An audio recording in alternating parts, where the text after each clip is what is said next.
वालेकुम नाज़रीन। जैसे जैसे कोरोना वायरस पूरी दुनिया में फैल रहा है, इसके हवाले से अफवाहें भी सरगर्म हैं।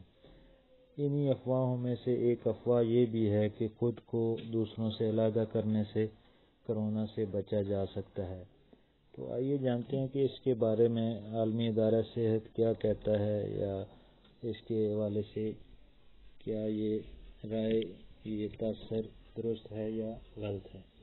आलमी इदारा सेहत की जानिब से कोरोना वायरस को 11 मार्च को आलमी वबा करार दिए जाने के बाद दुनिया भर में खेलों के इवेंट्स मुलतवी करने समेत मजहबी इबादत गाहों को आर्जी तौर पर बंद कर दिया गया, जबकि तालीमी इदारों को बंद करने के साथ साथ लोगों को घरों में रहने की हिदायत की गई। ये बातें आम की जा रही हैं कि खुद को घरों में रजाकाराना तौर पर कैद करने से ही कोरोना वायरस से बचा जा सकता है।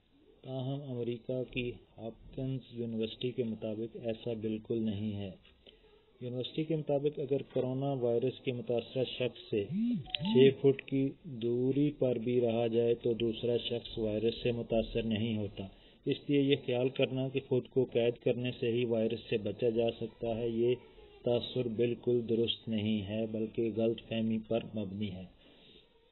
यूनिवर्सिटी के मुताबिक अगर किसी भी शख्स में किसी भी बीमारी की अलामात हैं और वो अपने अहल खाना के साथ घर तक महदूद हो, तो भी इसके लिए लाजमी है कि वो बाकी अफराद से 6 फुट के फासले पर रहे। और ये असूल हर बीमार अफराद के लिए है, क्योंकि एहतियात से ही बीमारी से बचा जा सकता है। लेकिन ऐसा ख्याल करना कि खुद को कैद करने से ही महफूज रहा जा सकता है, ये बिल्कुल गलत तासर है।